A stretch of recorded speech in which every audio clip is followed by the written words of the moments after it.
This is Hidden Killers Week in Review. A look back at the most prolific stories of the week. This is the Hidden Killers podcast with Tony Brueski. Featuring retired FBI Special Agent Jennifer Coffindaffer. Here's another clip. She's kind of getting frustrated that things aren't going quite the way that they should with the ghost of her brother on the other side looking at things. And why? Why? How could this possibly be that things aren't going good with the ghost that's supposedly interacting on their mission to hide the bodies of the children and their former spouses? Let's take a look. I want to know why that is 100% instead of 3% chance of having a problem. I think he was somewhat right in that. The other aspect was other people. It was a combination. I know it was a combination of other problems of the location, but what I'm saying is that it's a combination of only, 5 problems. I agree. That was a big one. It was a big one. Uh-huh. My faith in those kinds of guarantees are lower. And beggars can't be choosers. I get that. But you know what I'm saying. Mm-hmm. It's not like I get to pick the colors of everything that I want. He's just going to have to figure it out. Right. Since I'm here and I can't be in charge of the project. So. Yeah. I've thought back on that entire scenario. When we went over the plan and the blueprint. And yeah, he said that wouldn't be a problem. Right. I want to take on that. It was that. It really was. Right. No, I don't doubt that. It's just strange how it blossomed. So Go ahead. you go ahead. No, I'm just going to say, so you think it was meant to have complications and meant to go that direction? At some point, yeah. Well, then you should have said, hey, this is a 99% chance that we're going to have trouble with this soil. Yeah. Right? I mean, that's all we were asking. Well, Could this potentially be good, or do we have to fill it with sand? I think we sensed that we shouldn't take it lightly, and I don't think we did. I mean, we only discussed the matter with the trouble once, and I thought we cut it off and did well, and now that problem is kind of causing its own trouble for itself. Right. But there's other things in the project where when I'm going back over it, right, that I could have easily done or been inspired to do to avoid a lot of the issues that are going to come up with that. Yeah. That we weren't made aware of. So you see what I'm saying? Mm-hmm.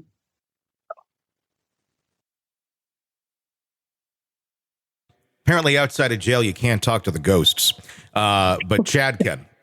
For whatever reason, it's a weird power dynamic. You can tell she's upset that she's not the one in power as she had been before, but I don't know why she couldn't be. We're talking about ghosts. Why does he have the ability outside? Couldn't she still be relaying the messages? I don't know.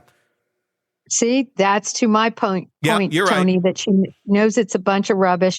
She also really admits there that she was the one in charge. And you can tell just by how they communicate with one another. Mm-hmm. She's the one upset. She's the one directing conversation. She's the one pressing everything. And he sounds like he's just a blob around for, the manipulation. Yeah. That's how it appears to me. The other point I was going to make, Tony, is if she really thought this was God inspired and that they had done nothing wrong, then why did she fight so hard to get the death penalty off the table? True. Yeah, that's a good point, because if she doesn't care about that, why don't you take me? I'm ready to go. I don't belong here anymore. Remember, she gets to live and, as a princess or whatever. Exactly. A part of the blueprint, part of the plan. And it just doesn't seem to work out too well. Let's listen to this other one. This is retired FBI agent Doug Hart reading some of the text from Chad to Lori. And it again just shows just kind of how dark Chad was getting and doing Lori's bidding. On July 29th of 2019. Who were the messages being exchanged between? Chad Daybell and Lori Vallow. What about these particular messages caught your attention? At this particular time in the investigation, Lori Vallow, Melanie Boudreau, and their children, as well as Alex Cox, had decided to take a trip to the California coast. And so these messages were sent to Lori Vallow as they were driving in the car, as Lori Vallow, Melanie Boudreau, Alex Cox, and the children were driving to California. And so Chad Daybell makes an offer to Lori Vallow to cause pain to the two, quote, threes that she was riding with. Threes, I think, referring to the spiritual level or the darkness level that he was assigning to people. He's just ready and willing to do whatever. Yeah, there's no doubt who's in charge, who's manipulating who, and who's calling the shots. That's how I see it anyway. And, she became frustrated when she got locked up, but I don't think the message or who was in charge ever really changed. Yeah, the more we listen to this, the more I think you're right. I do think Chad did have he's a little bit more than just the oaf that I thought he was, though, judging by how he continued to kind of move things along somewhat outside. I guess I'm a little bit surprised by that. But yeah, Lori just continues to have her control no matter where she's at. I don't think this is ever going to end well, obviously. For Chad, do you think we're going to get the death penalty in this now that this has been just played out in such gruesome detail?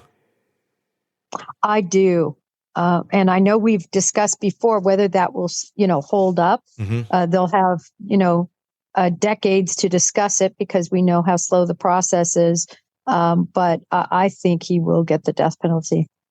Want to listen ad-free? Want advanced access to all of our interviews before anyone else? Become a True Crime Today Premium Plus subscriber on Apple Podcasts. You get every episode commercial-free. So you can binge on True Crime until you can binge no more. Search True Crime Today Premium Plus on Apple Podcasts now, or go to our podcast page and sign up now. More of the Hidden Killers podcast next.